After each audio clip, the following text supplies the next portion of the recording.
So good morning. So we are the group 90 and our topic is all about the Republic Act 9184 or other known is Government Procurement Reform Act.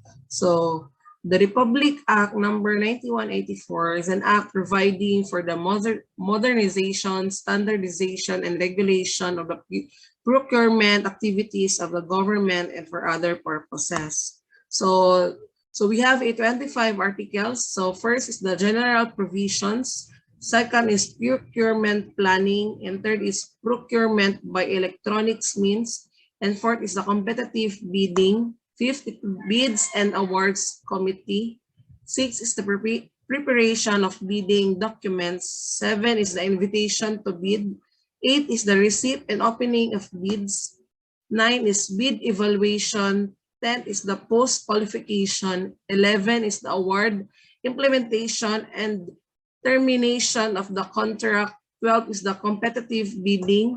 13 is bidding of provincial projects. 4 is the list of computers, communications, information, and other equipment. 15 is the disclosure of relations. 16 is the alternative methods of procurement. 17 is the protest mechanism. 18 is the settlement of disputes.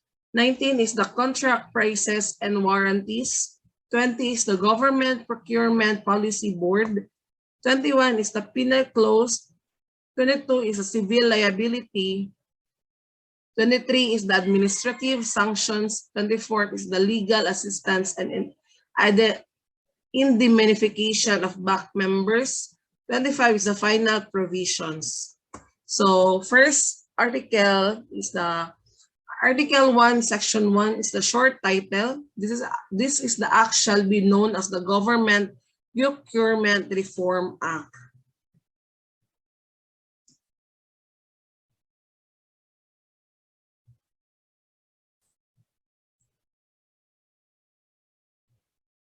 So next is the Article 1, Section 2, the Declaration of Policy. Declaration of Policy, it is the declared policy that the state to promote the ideas of good governance in all its branches, departments, agencies, subdivisions, and instrumentalities, including government-owned and or controlled corporation and local government units. Article Section 1, Section 3, is the government principles on government procurement. All the procurement of the national government, its departments, bureaus, offices, and agencies, including state universities and college, government-owned and or controlled corporation, government financial institution, and local government units shall in all cases be governed by this principle. So we have 5 principles. First is the transparency in the procurement process and its implementation of procurement contracts. Number 2 principle is the competitiveness by extending equal opportunity to enable private contracting parties who are eligible and qualified to participate in public bidding. Number 3 principle, stream procurement process that will uniform apply to all government procurement. The procurement process shall be simply and made adaptable to advance in modern technology in order to resume an effective and efficient method. Number 4 principle, system of accountability where both the public official directly or indirectly involved in the procurement process as well as the implementation of procurement contracts and the private parties that deal with government are when warranted by circumstances investigated and held liable for their actions related. Number 5 principles, so public monitoring of the procurement process and the implementation of awarded contracts with the end in view of guaranteeing that these contracts are awarded pursuant to the provisions of this act and its implementing rules and regulation. And that's all these contracts are performed strictly according to specification. So next is the Article 1, Section 4 is the scope and application.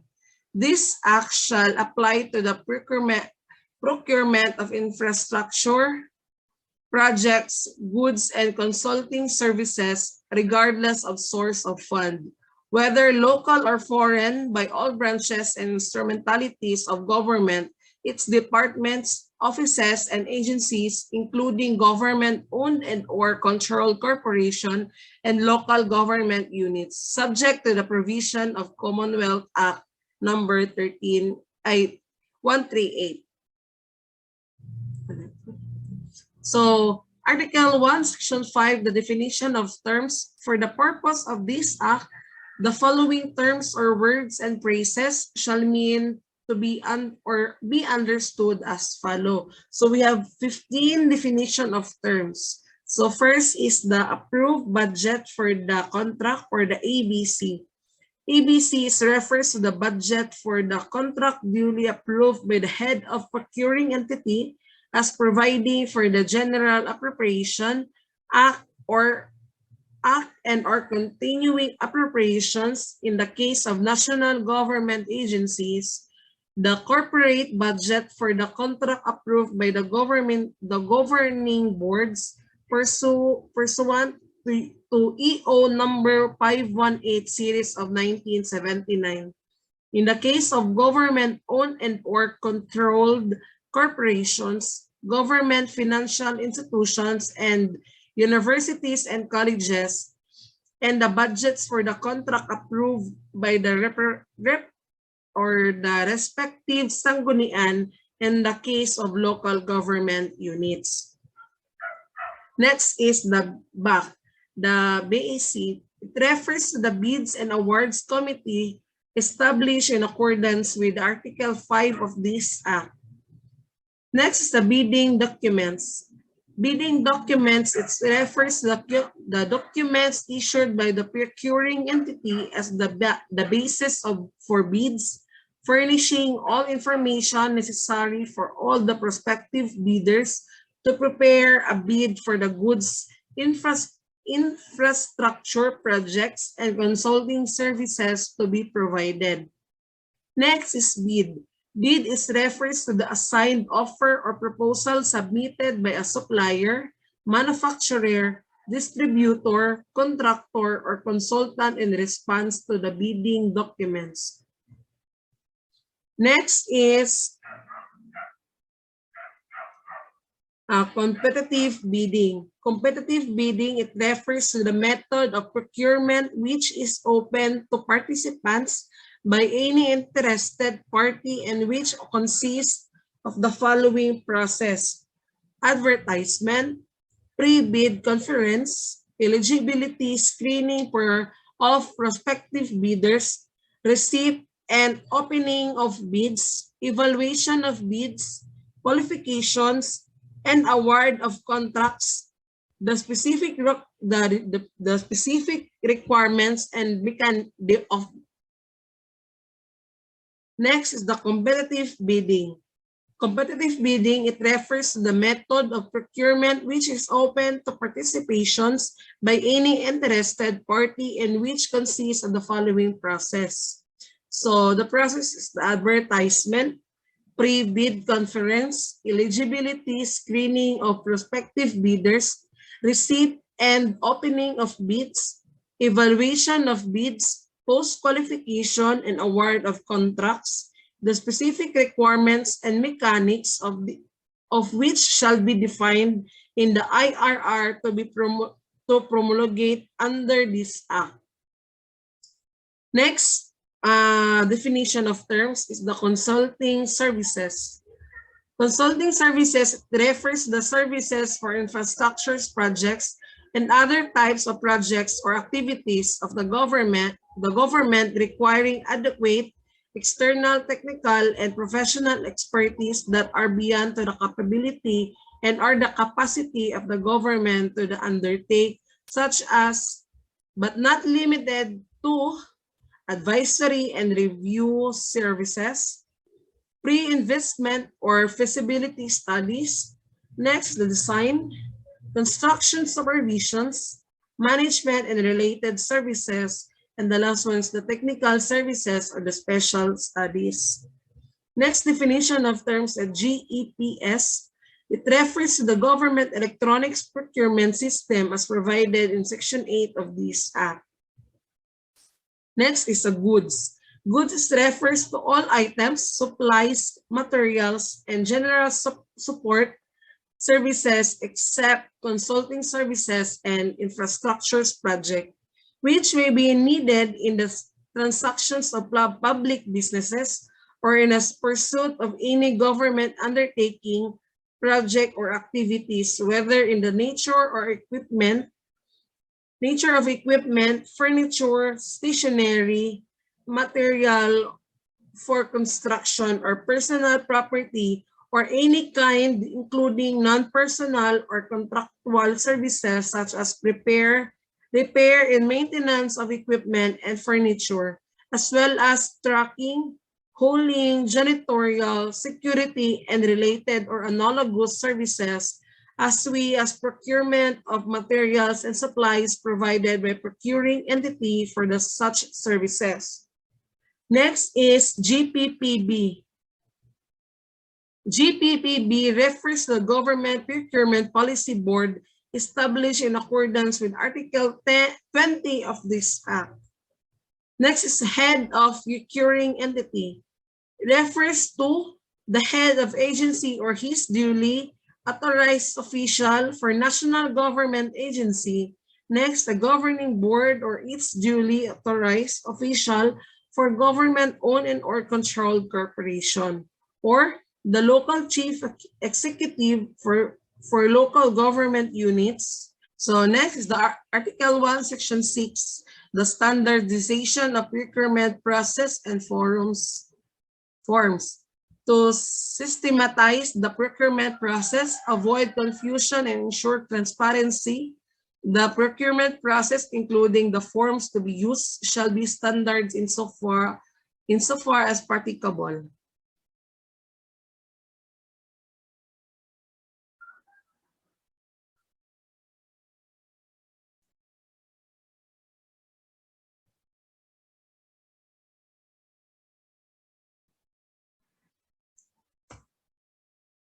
So next is the Article 2, Section 7, the procurement planning and budgeting linkage. All the procurement should be within the approved budget of the procuring entity and should be meticulous and judicious planned by procuring entity concerned.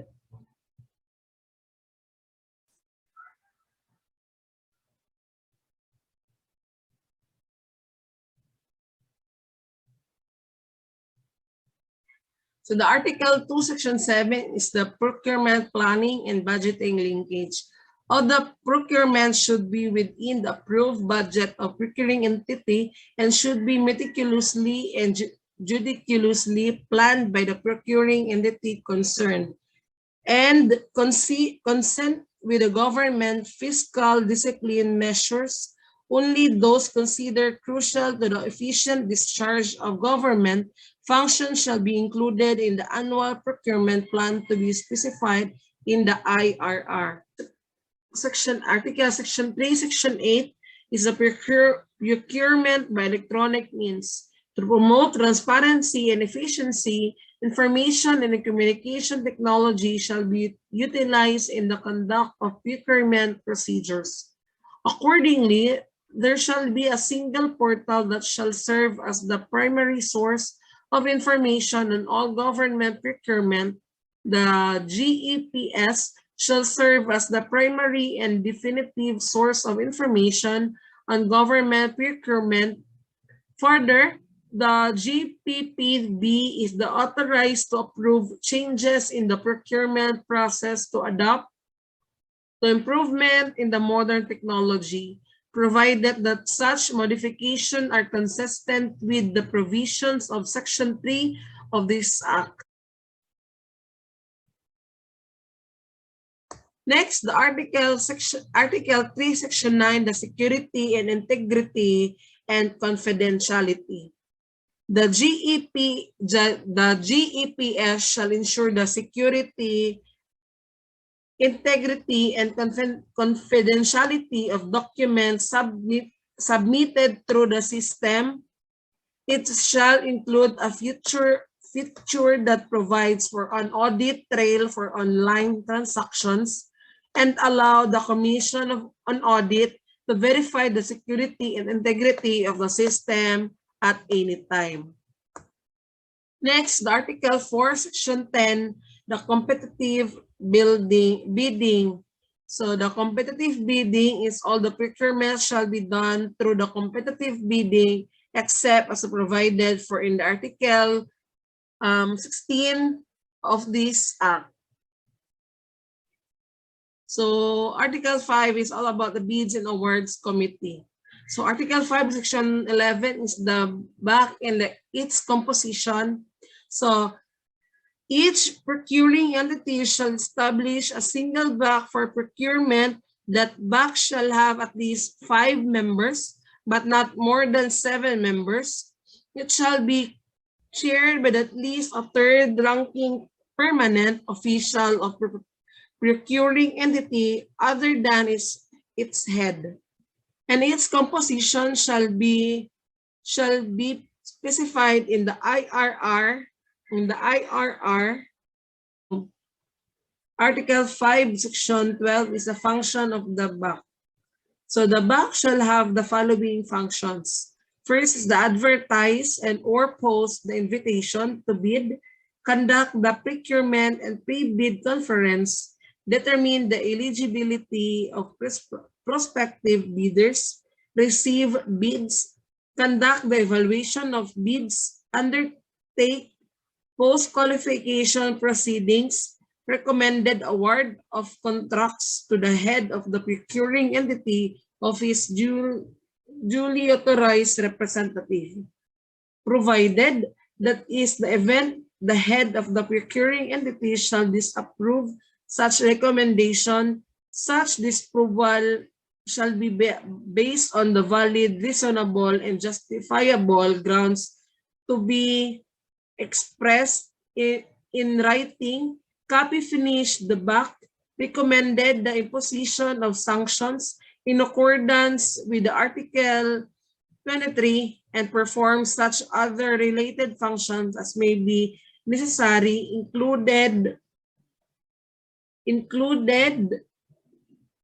the creation of technical working group from the pool of technical, financial, and or illegal experts to assist in the procurement processes. In proper cases, the BAC shall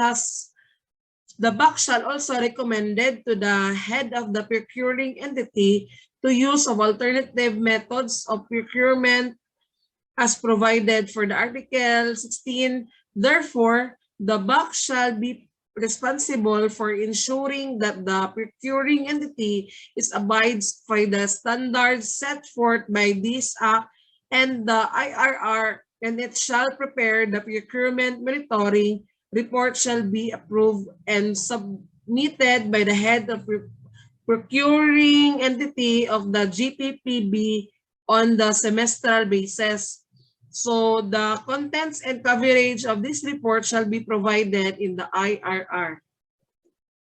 Next section is the Article Section 13 is the observers.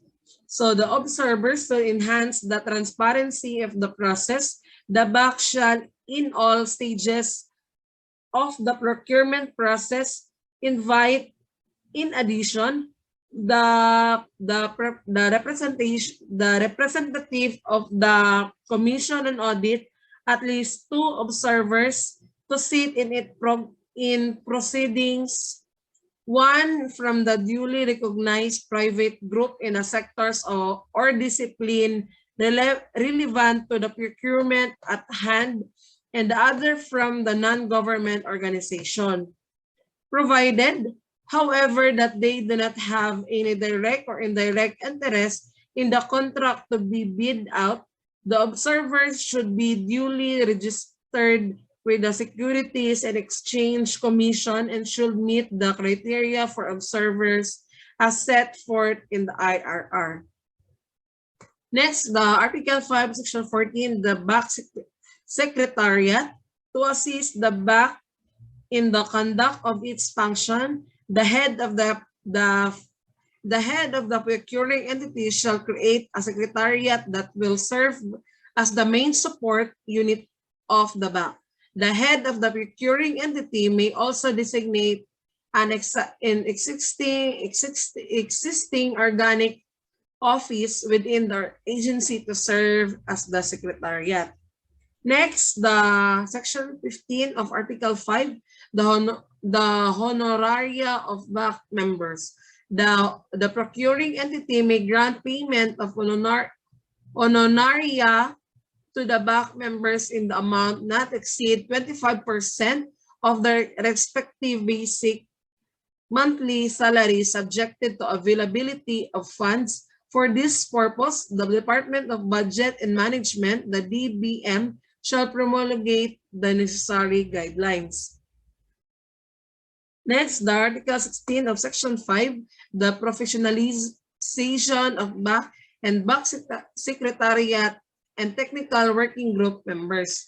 The GPPB shall establish a sustained training program for developing the capacity of the BACs and BAC Secretariat and the technical working groups of procuring entities and professionalize the same.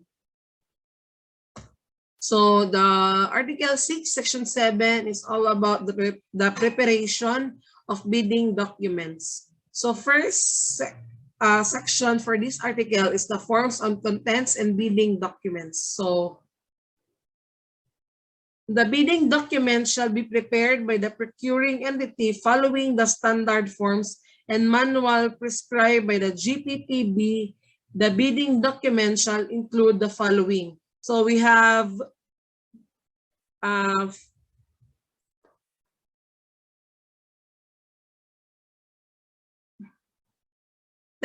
principles for 10 principles for this section. So first is the approved budget for the contract. Second is the instructions to bidders, including criteria for eligibility, bid evaluation, and post-qualification, as well as the date, time, and place of the pre-bid conference. Next is the term of reference. Fourth is the eligibility requirements. Fifth is the plans and technical specification. Sixth is the form of bid, price form, and list of goods or bids of quantities.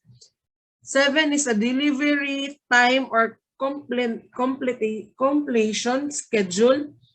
8 is a form and amount of bid security. 9 is the form and amount of performance security and warranty.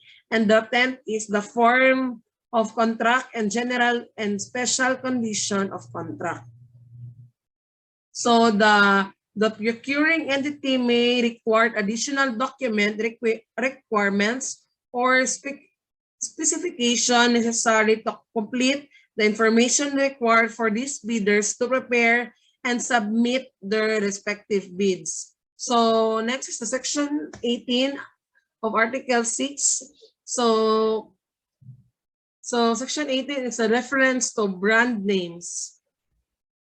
So reference to brand names, specification for the procurement of goods shall be based on relevant characteristics and or performance requirements. Next is the Article 19 of Article 6 is the access to information. So in all stages of preparation of the bidding, documents and procurement entities shall ensure equal access to information prior to their official release. No aspect of the bidding documents shall be divulged or released to any prospective bidder or person having direct or indirect interest in the project to be procured. So Article 7, so next is the Article 7. It's all about invitation to bid. So Article 7, Section 20 is the first section for this article. So pre-procurement conference is a prior to the insurance of the invitation to bid. The BAC is mandated to hold a procurement conference on each and every procurement except those contracts below or a certain level or amount specified in the IRR, in which case the holding the same is optional. So the pre-procurement conference shall assist the readiness of the procurement in terms of confirming the certification of the availability of funds, as well as the reviewing all the relevant documents in the relation to their adherence to law. This shall be attended by the BAC, the unit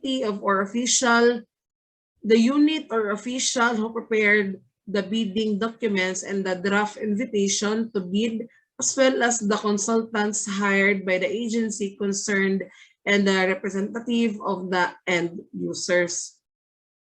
Next, the Section 20 of Article 7, the advertising and contents and the invitation to bid. In line with the principle of transparency and competitiveness, all the invitation to bid for contracts under competitive bidding shall be advertised by procuring entity in such manner and for such length of time as may be necessary under the circumstances in order to ensure the widest possible dimensions, therefore such as but not limited to posting in the procuring entity premises in newspaper of general circulation, the GEPS, and the website of the procuring entity, if available. The details and mechanics of implementation shall be provided in the IRR to be promulgated under this act. So the invitation to bid shall contain, among others. So we have 8 characteristics here. First is the brief description of the subject matter of the procurement.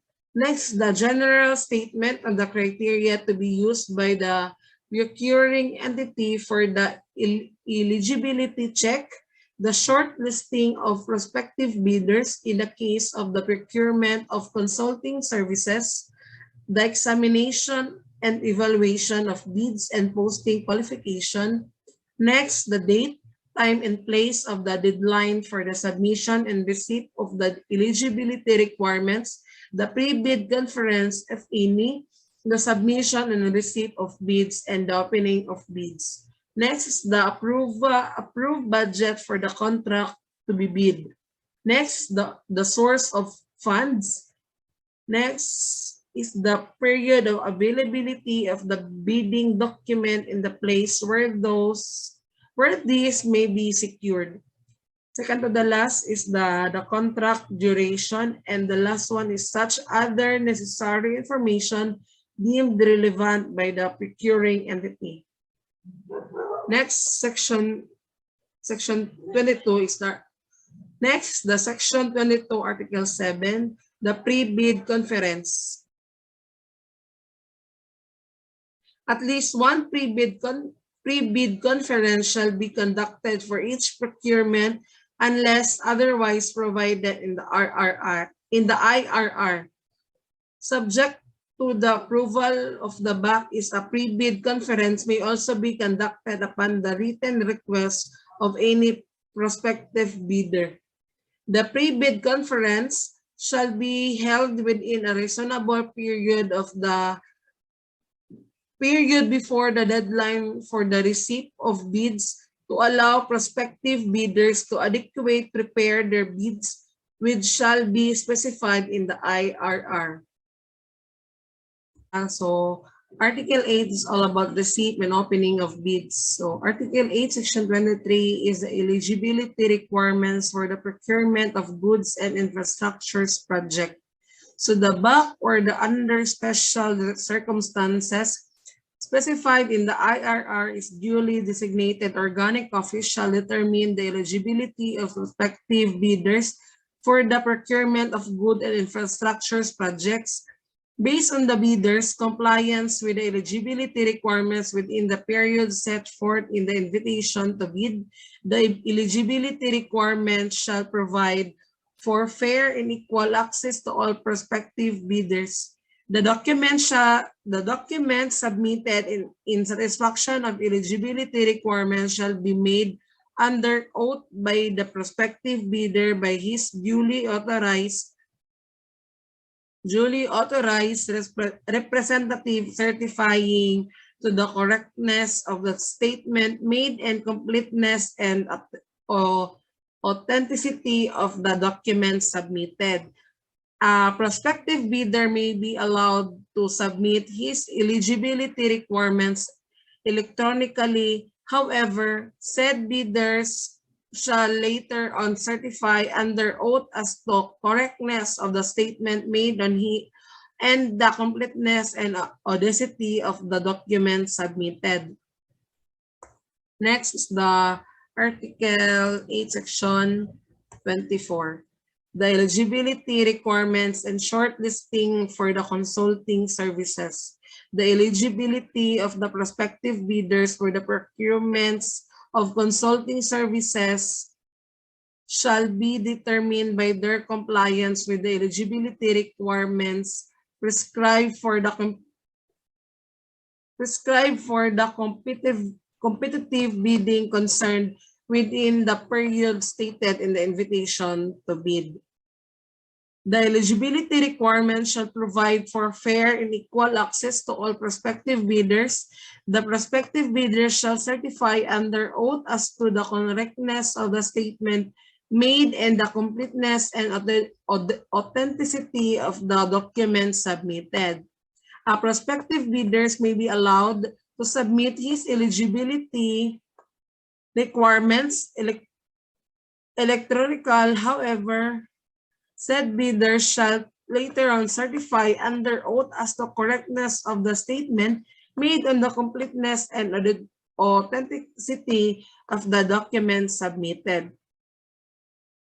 And the eligible prospective bidders shall then be evaluated using numerical ratings on the basis of the shortlisting requirements prescribed for the competitive bidding concerned within the period stated in the invitation to bid to determine the short list of bidders who shall be allowed to submit their respective bids. Next, the Article 8, Section 25, the submission and receipt of bids. A bid shall have two components, namely the technical and financial components, which should be in separate. Sealed envelopes and which shall be submitted simultaneous.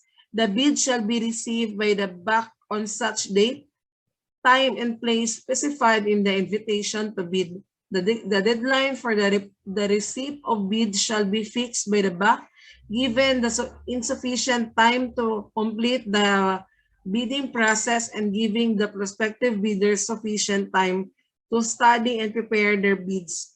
The deadline shall also consider the urgency of the procurement involved.